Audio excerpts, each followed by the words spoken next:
Dhiira kamuu waliin akkam barbaadeen ta'a.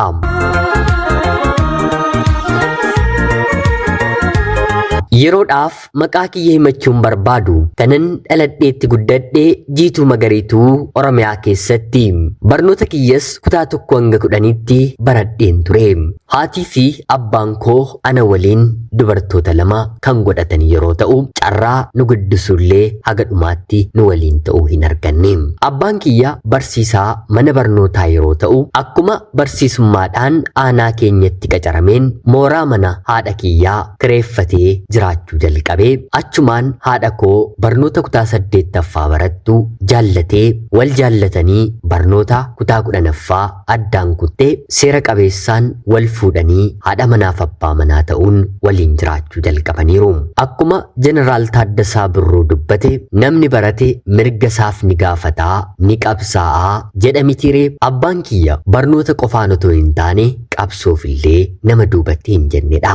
Bara mootummaan OPDO uummata Oromoo baay'ee rakkisaa haraarsaa turetti abbaan koo barattoota gurmeessuun barsiisota haasofsiisuun mirga keenyaaf falmachuu qabna jechuun dhimma Oromoo irratti nama qabsaa'aa turedha.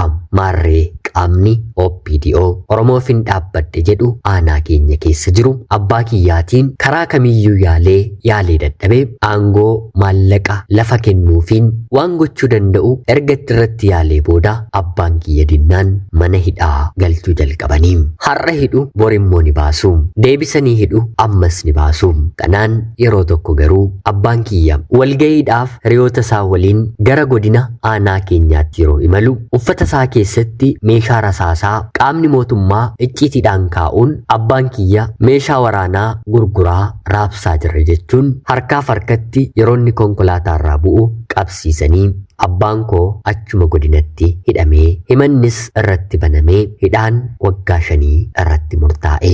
Abbaan koo mana hidhaa taa'ellee hin tasgabboofneefi barattoota yookiin immoo namoota yakka garaagaraatiin mana hidhaa sana keessa bu'an barsiisuun waa'ee mirga isaanii hubachiisuun oromummaa isaanii akka beekan isaan hubachiisuu eegale. Kanaan ture ammaallee mana adabaa keessatti qaamonni mootummaa isa hordofuun tajaajila mirga namummaa namoota adabamaniif kennamu isaaf akka hin kennamne jechuun yeroo isa dhukkubetti mana yaalaa geessuu dhiisuutiin abbaan koo dhukkubsatee mana hidhaa keessatti akka inni du'uuf mootummaan yeroo sana ture Oromiyaa kan bulchu sababa guddaatti ta'e. Abbaan koo mana adabaatti yaala dhabee lubbuunsaa darbee reeffasaa kootti fudhu jedhamtee haati kiyyaa dhaqxee baafattee awwaallattee. Sanaan booddeegaa haati koos nagaa dhabdee. Duruma hidhamuusaatti baatii muraasa booddee miindaan nurraa citee waan na tureef nu jiraachisuufis ta'e abbaa koo deddeebitee gaafachuudhaaf haadha koofitti ulfaate. Ni dhukkubsatte otuma dhukkubsachuu immoo obbolaa isheerraas kadhachaa maatii isheerraas kadhachaa nu guddisaa turte. Abbaan kiyya boqotee waggaa 4 booda yeroon ani umrii koo waggaa 7 ta'u kutaa 1ffaa galeen haati kiyya boqotte. Anaa fi obboleettii koo gidduu garaagarummaa waggaa 2 qofatu jira. Haati kiyyallee kan ishee waliin dhalatan obboleessa tokkoo fi obboleettii tokko qabdi. Obboleettiin ishee tokko fudhannee ijoollee kana guddisna jedhanii anaa fi obboleettiin koo akka gargar qoodamnu barbaaddus haa ta'uutii garuu eessumni keenyi lakkii ani lamaan isaanii bakka tokkotti nan guddisaa. Yoo bakka garaagaraatti guddatan booddee jaalalli gidduu isaanii jiru ni hir'ata. Manni koo guutuudha ijoollee koo waliin seeraanan guddisa jedhee hangafa haadha kiyyaa waan na tureef ijoollee isaa 3 qabu waliin anaa fi obboleettii koo guddisuu jalqabanii. Haati manaansaa nuufis toltuudha. Ija gaariin nu ilaalti. Nutis yeroo mana isaa jiraachuu jalqabnu karaa firoottan keenyaa gorsa quufnee waan na turreef inni eessuma keessan dhiiga keessanidha. Isheen garuu sinitti dheekkamuu fuula ishee isinitti jijjiiruu waan dandeessuuf wanta isheen siniin jette hundatti waan tolaattis ta'e waan badaatti tole ishii malee lakki jechi jedhu afaan keessan keessaa hin bayin jedhamnee waan seenneef wanta isheen nuun jette hunda waan tolaas waan hamaas tole jechaa guddanne. Beelofneerra jennee hin himannu kana nu gooteetti jennee eessuma keenyatti hin dubbannu wanta isheen ijoollee ishee irraa darbaa nu gootuun anumaa fi obboleettii kiyyatu walitti haasa'a malee darbinee nama kamittiyyuu naasanu. Haa ta'uutii garuu yeroo tokko tokko yeroo nutti ulfaatu baadiyyaa akkoo keenya bira deemnee kana taanee jennee dhiphina keenya keessaa isheetti dubbannaa. Akkoon keenyis jabaadhaa amma guddattaniittu. Isa malee isheen ilaaliinaa nun jettee nu gorsiti, waan qabduunis nu gargaarti. Nutis eessuma keenya ilaalaa barnoota keenya barachaa turre.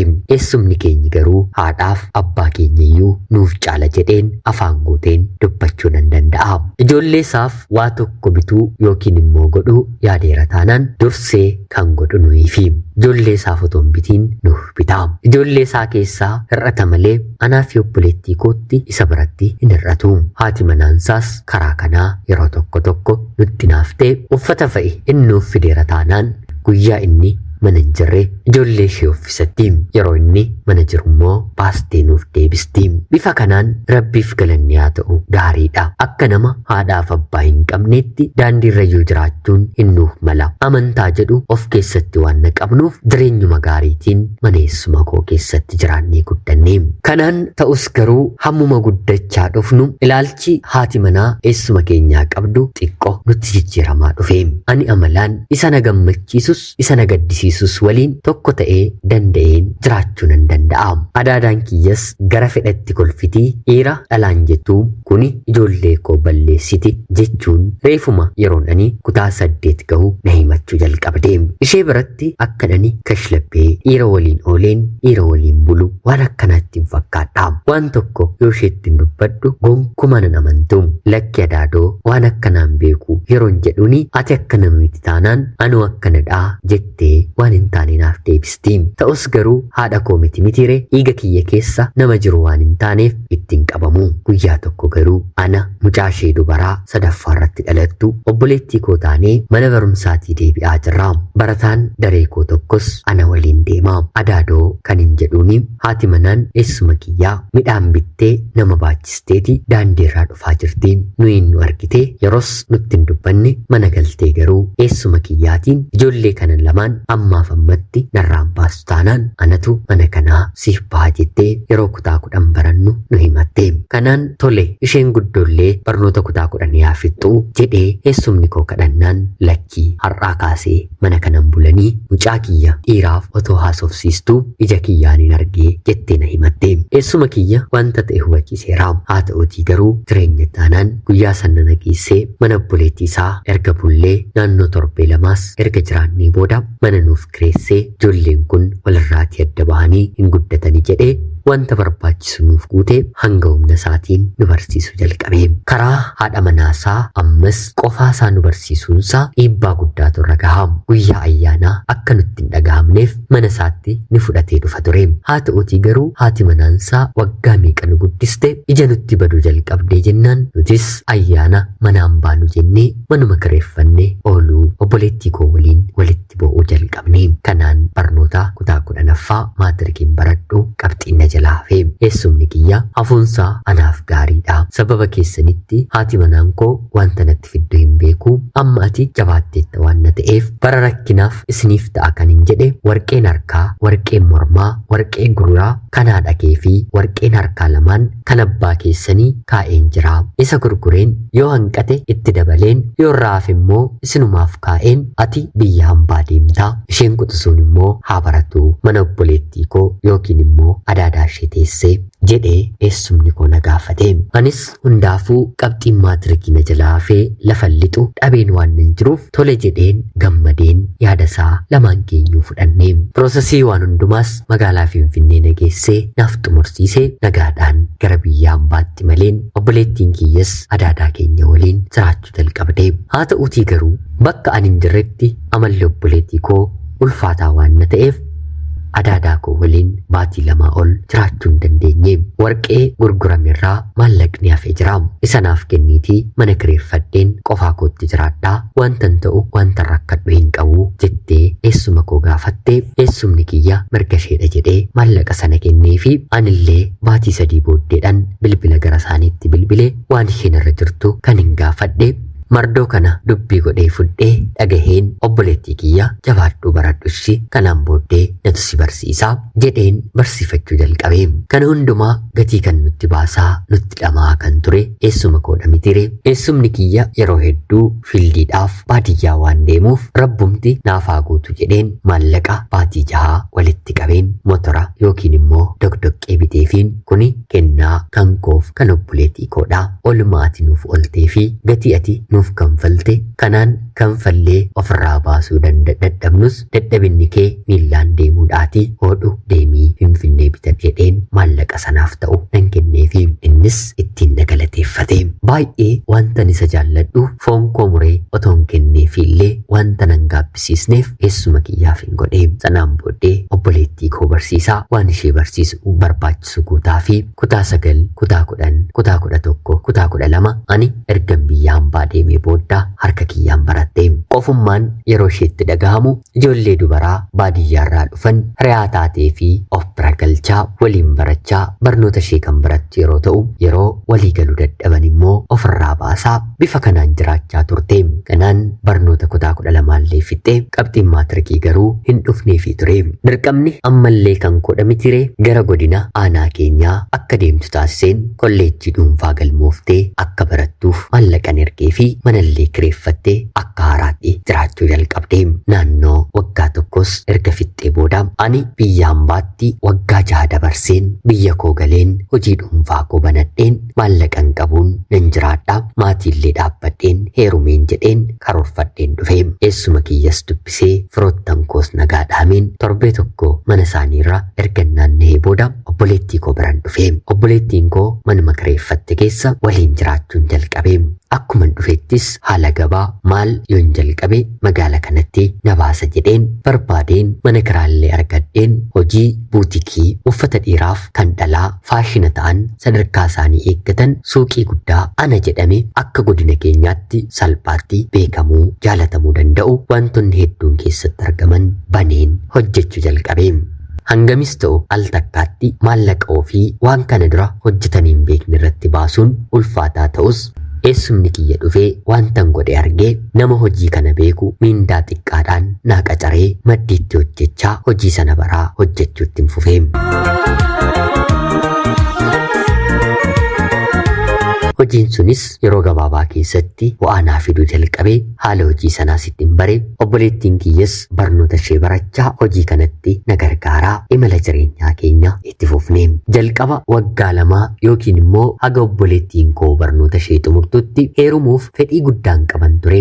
Haa ta'uutii garuu namoonni gara kiyya dhufan al takkaatti suuqii kana waan hin baneef wantan qabu kana narraa duguuguuf narraa fixuufi nama kamiyyuu gara kootti dhufu yeroon qoruuni haasoonsaa meeqa qabda guyyaatti hanga kamii argatta uffata kanarraa meeqa buufatte haasoo jedhaniin.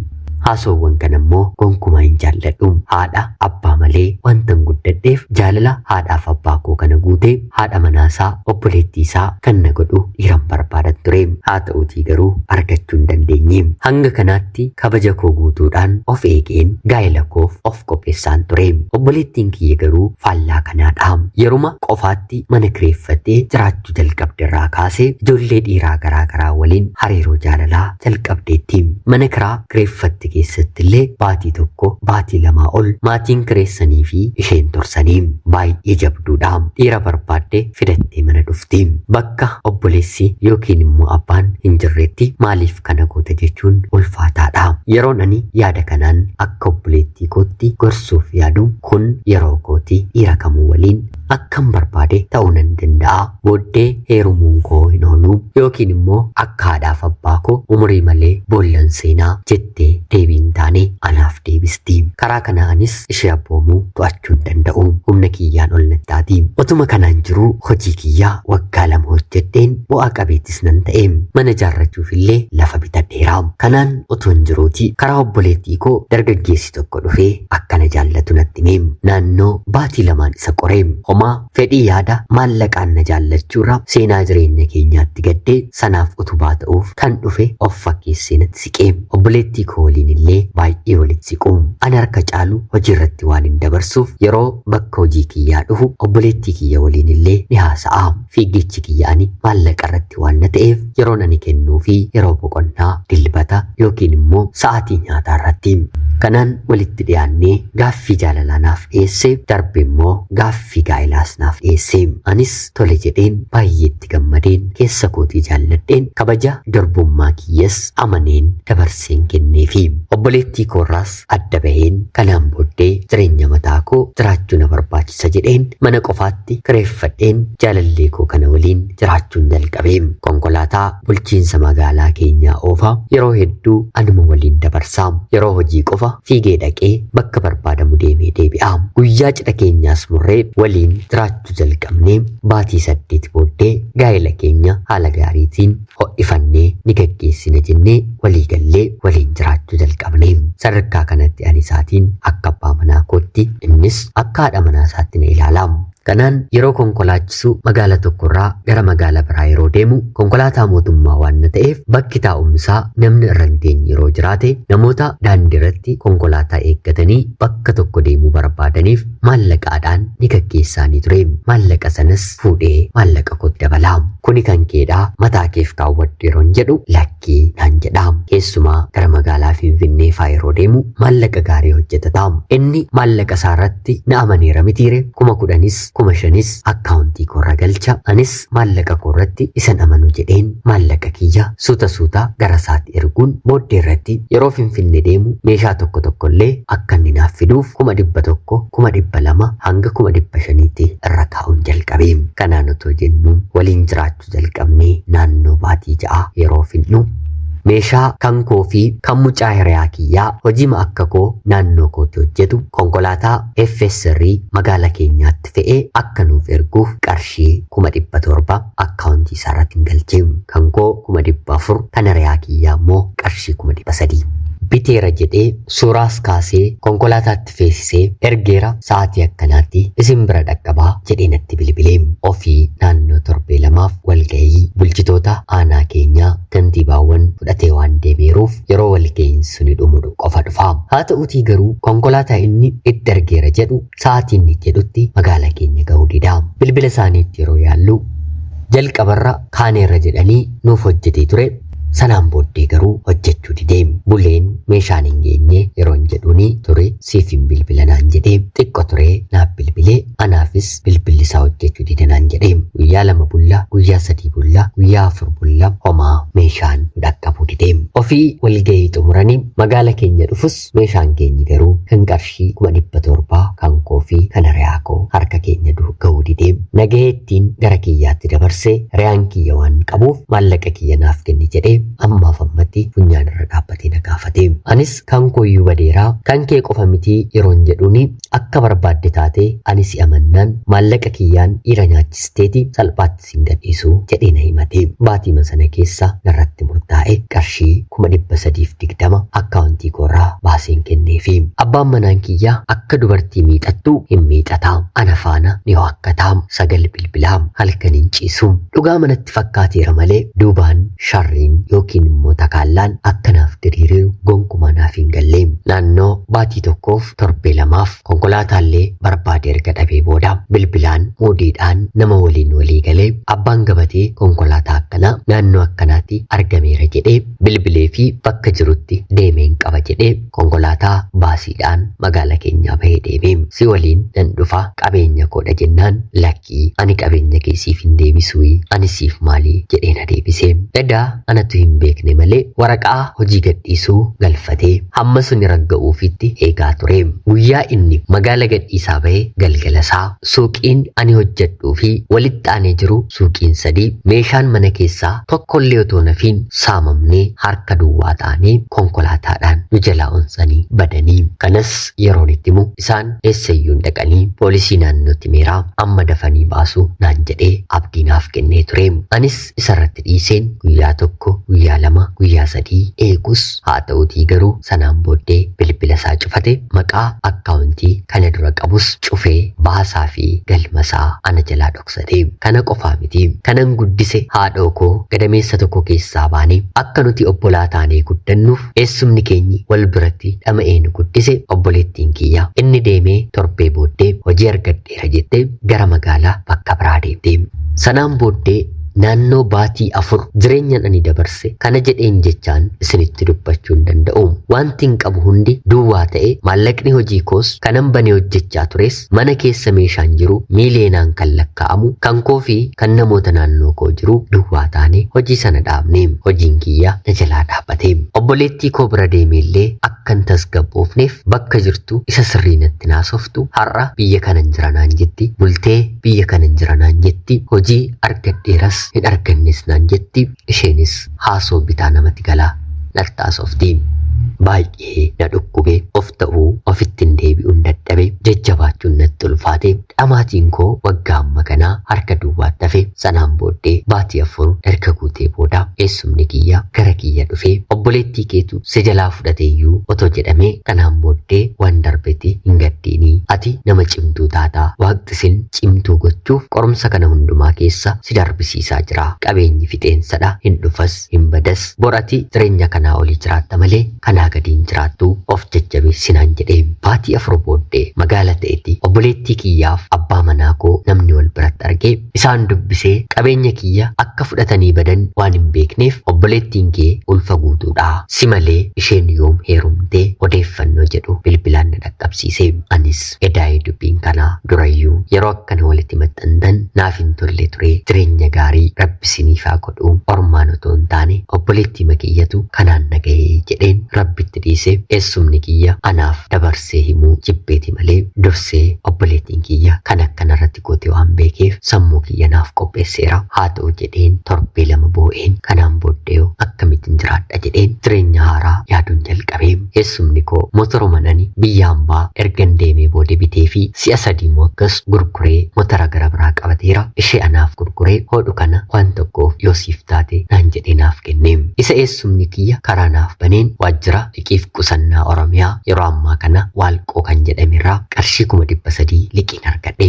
Sanaan deemeen suuqiin kiyya nama biraatti kireeffamee ture. Achuma maddiitii namni biraan gadhiisee jennaan hanga baatii 6tti gatii mana kiraa siin gaafannu yoo atitti milkoofte qofa nuuf kanfaluu jalqabda jechuun warri abbaa mana kireessuu waan tan ta'e dhagahanii na jajjabeessu jalqabanii. Namoonni kana dura waliin hojjechaa turellee dhiisi bita kee fudhatee haga deemu jechuun kan qarshii 5,000, 10,000, 2,000, 1,000 na gargaaruun bayyaannachuun jalqabe. Namootuma hojii kana hojjetanii keessaas tokko kana dura gaa'ela dhaabbatee haa ta'utii garuu haati manaasaa qabeenya isaarratti fixxee jennaan hiikee dhiisee akka haaraatti hojii jalqabee bakka duriitti deebi'eera. Baay'ee natti siqe na gaggeessuu meeshaa na waliin deemuu fiduu jalqabe. Kanaan isa waliin walitti siqnee suuqiin kiyya waan tokko toon irratiin kan duraa oliiti naaf deebi'ee kan nama kanaa waliin suuqii bareedaa ammallee jira jedhamu akka godina keenyaatti ta'ee hojjechuu jalqabne. Ofiifuu baasirran ture mitire cidha maaliin godha cidhi kiyya saamamuu meeshaa kiyyaa ta'ee dargaggeessa kana waliin haadha manaaf abbaa manaa taanee eessuma kiyya beeksiseen jireenya haaraan jalqabe. Bishaan oliyyaa mitire waan darbetti of hin dhukkubsanii jedheen rabbis haaraa naaf godhee jireenya ajaa'ibaa jiraachuun jalqabe. Lafa kiyyallee hin gurgurreen ture kanaa ol yoo rakkoon narratti uumameef jedheen kaawwadhee ture. Sanarratti abbaan manaan koo maallaqa qabuun manarratti jaarii daa'ima godhadheen jireenya bareedaa jiraachuun jalqabe. Obboleettiin koo garuu anarraa adda baatee waggaa 5 booda ijoollee 2 nama sanaaf godhattee ishee dhiisee haadha manaa gara biraa fuudhee jiraachaa akka jiru odeeffannoon dhaga'e. Silaa namni haadhoo isaarratti nama waliin walii galee kanan godhu mitire harka isheetiin abidda qabate abiddi sun immoo deebisee ishumaan deemee gubee. Akka uumaa rabbiif akka gadameessa tokko keessaa waliin baaneef silaa nuti warra waliif yaadu warra wal gargaaru warra wal dhaga'u warra waliif lolu warra walirratti lolu turre. Kanaan garuu isheen akkanatti yaanne jireenyi kun waan fiiganii nama jalaa miliqanii rabbi jalas miliqanitti fakkaata. Ga'ee hojii ishee argateetiin nama jalaa yoo miliqan rabbi jalaa miliquun hin danda'amuun dhaamsa seenaa kooti. Ana obboleettii keessan Jiituu Magariituu Oromiyaa keessaati. Ulfaadhaa nagayaatti galatoomaa. Yooyyaa ashamaa akkam jirtu kabajamtootaaf hordoftoota qophii keenya. Nagaaf jaalalli tokkummaan bakka jirtan hundaatti hunda keessaniif haa ta'u jecha guyyaa har'aallee seenaa ajaa'ibaa obboleettiin keenya tokko nuuf qoodde isiniif dubbiseen hin ka'a. Akka isin irraa barattaniif hubannoo cimaa ta'e tokko irraa argattan homaa shakkii tokko illee hin qabu. Obboleettii keenya seenaa kee kana nuuf qooduu keetiif guddaa galatoomi jecha kabajamtootaaf hordoftoonni qophii keenyaallee yaada jajjabinaa ishee utubuu danda'u komentii jalatti qoodaafi jecha qophiin sa'aatii kanaaf guyyaa har'aaf isiniif qabaddeen dhiyaadhe kanuma fakkaatti. Like, share fi subscribe gochuun dagatina. Waan barattan komentii jalatti irree barreessaa. Qopheessuuf qindeessuun isin waliin kanan ture ani Gammachiis Tashoomeedha. Seenaa barsiisoo fi bashannansiisoo gara biraatiin haga walitti deebinutti bakka jirtan maraan turtii gaarii.